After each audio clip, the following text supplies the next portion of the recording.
to a place where there are crowds demonstrating under banners that say, "Taxed enough already," and "Don't tread on me," and "Who is John Galt?" The extraordinary cultural difference between a nation that is demonstrating against cuts in entitlement and a nation that is demonstrating for a reduction in the role of the state. Now, two observations about this. One, guess which economy has grown faster, right? The one protesting in favour of a bigger state or the one protesting against it. It's kind of it's a no-brainer, as my American friends say. But the more interesting question is, why? What is it that has caused this political divergence? What is it that makes French people demonstrate in the way that they do, and Americans demonstrate the other, or at least some Americans? Now, at this stage, often you get the answer, well, it's a cultural difference. Which is fine as far as it goes, but it doesn't really take us anywhere.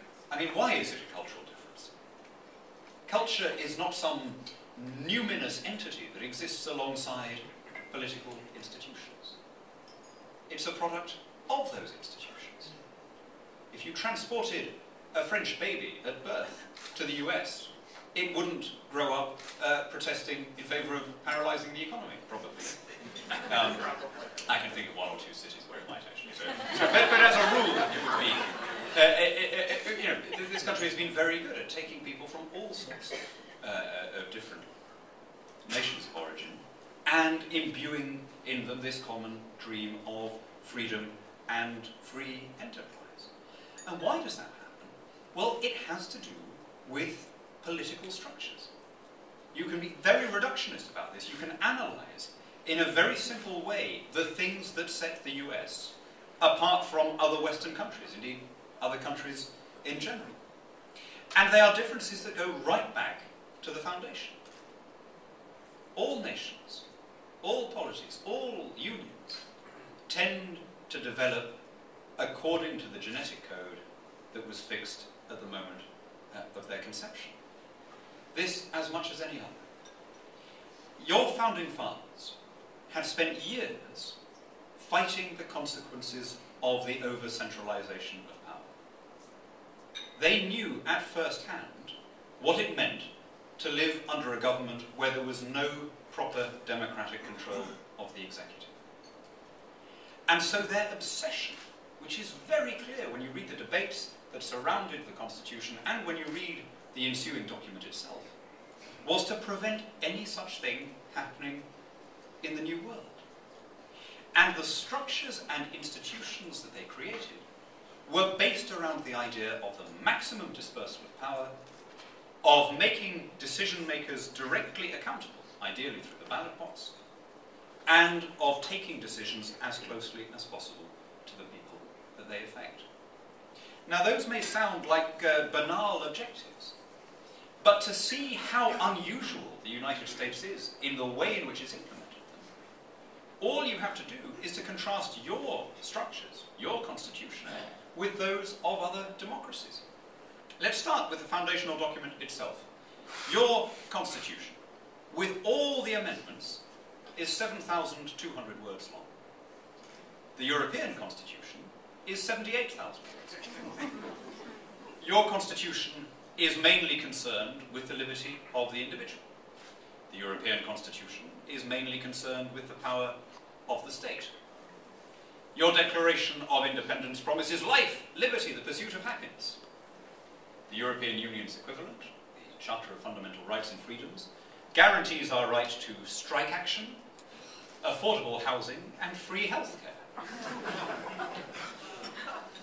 By the way, if you think that I am being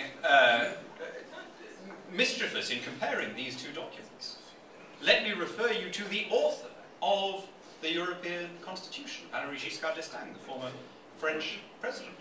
He, at the founding meeting, the beginning of the convention that drew up the European Constitution, stood up in front of all of us and said, "This is our Philadelphia moment," and then went on to compare himself to Thomas Jefferson. Where do you even start to unpick that comparison? How about starting with this? Jefferson wasn't there when you signed your constitution. He was the ambassador to France, as Giscard might have been expected to know. But the real absurdity of the comparison comes when you look at how the two documents were ratified. Your constitution came into effect only following separate ratification by the 13 member states. Or to be very pernickety, by 11 of the member states, with North Carolina and Rhode Island falling into line a little later. The EU constitution was repeatedly rejected in referendums by 55% of French voters, by 62% of Dutch voters, by 54% of Irish voters, and then imposed anyway. You can see that in the method of their implementation, as well as in their content, the one is about the concentration of power in the hands of a remote elite, the other is about the dispersal of power in a free democracy. And the result of the EU structures is that public opinion is regarded by Europe's elites not as a reason to change course, but as an obstacle to overcome.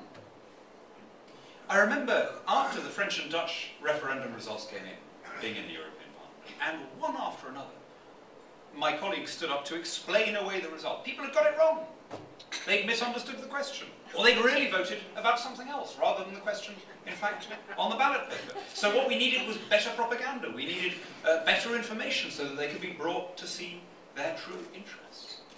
I was reminded of that eerie poem by Bertolt Brecht, ending, "Wouldn't it therefore be easier to dissolve the people and elect another in their place?" Which could serve as the kind of motto of the European Parliament.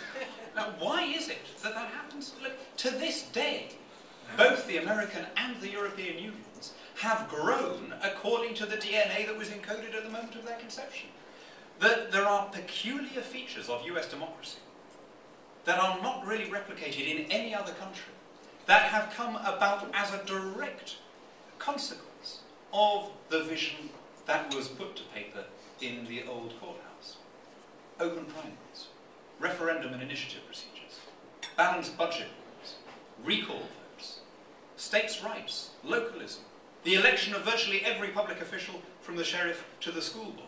These things are unique. They are American peculiarities. I know, my friends, that it's human nature to take for granted that which is familiar. We all do it. We can become very blasé.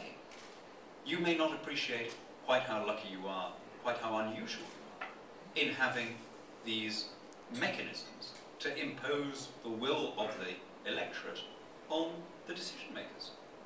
And that's why you don't have the solemnness, the cynicism, the fatalism that is so big a part of European elections. People in Western Europe now feel almost as people used to feel in Eastern Europe before Ronald Reagan liberated and Margaret Thatcher. They make bitter jokes about their government. They don't like it, they don't trust it, but they fundamentally have almost given up imagining that any alternative is possible. The most common response that I get on doorsteps when I go canvassing, in house after house, is, doesn't matter how I vote, nothing's going to change. Canvassers from any of the parties will tell you that, if they're being honest. And the worst of it is, they've got a point. The people complain. How they vote is no longer terribly important, because the decisions that most tangibly impact on their lives are not in the hands of any elected representative or ever, but are rather in the hands of the standing apparatus. What we call in Britain the quangos, the quasi-autonomous non-governmental organisations. You haven't yet needed to come up with a word for them here, my friends, but at the rate they're proliferating, you soon will. You know, these are I suppose the closest you have here is the federal czars, these federal agencies that are not elected by them, right? They have pushed out the elected representatives to the extent that they must now be reckoned the primary source of authority in Britain. Similar thing on the continent of Europe.